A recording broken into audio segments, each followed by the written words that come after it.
আমি ব্রাহ্মণের সন্তান, 12 মাসে 13 পূজা করেছি।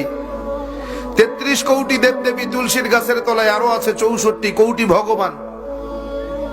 আমি 21 বছর গবেষণা করে বেদ, পুরাণ, রামায়ণ, মহাভারত, জেন্দাবেস্তা, স্মৃতি শ্রুতি, মনুসংহিতা, শ্রীমৎ ভাগবত গীতা, রাজভোগ আর কালীভোগ ছাড়াও অসংখ্য কিতাবাদির উপরে, সংস্কৃত ভাষার উপরে পাণ্ডিত্য অর্জন করে ডিগ্রি নিয়ে 44,441 খানা মন্ত্র পড়ে 30,000 মন্ত্র মুখস্থ করে দেখলাম তাদের ধর্মগ্রন্থে কোথাও নেই তার কোনো প্রমাণ।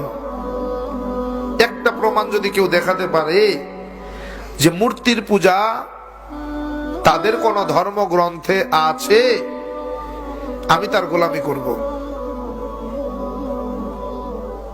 একটা মন্ত্র যদি দেখাতে পারে, তাদের বেদ বলেন না আসতে প্রতিমা আসতে, আমি সৃষ্টিকর্তা ঈশ্বরের কোন প্রতিমূর্তি নাই, প্রতিচ্ছবি নাই, আকার নাই, আকৃতি নাই, আমাকে দেখা যায় না, ধরা যায় না, ছোঁয়া যায় না, আমি লাল, নীল, হলুদ নাকি সবুজ তা বুঝাও।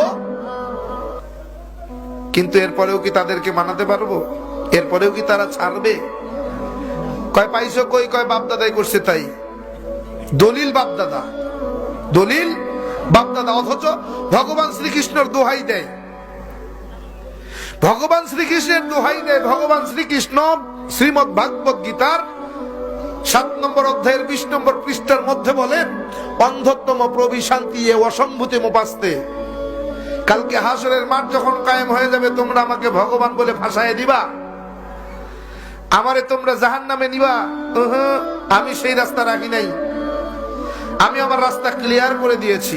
অন্ধত্তম প্রবিশান্তি এ অসম্ভূতি মুপাস্তে।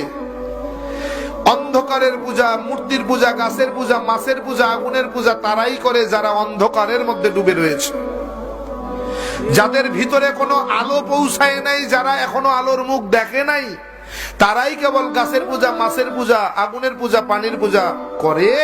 আর যারা আলো দেখেছে, হেদায়াত পেয়ে গিয়েছে, নূর দেখেছে, তারা তা করে না। কেমনে বুঝাবেন ওরে? ও ভাই, ইসলাম কিন্তু এমনি গ্রহণ করি নাই, যাচাই বাছাই করে গবেষণা করে তারপরে মুসলমান হয়েছে।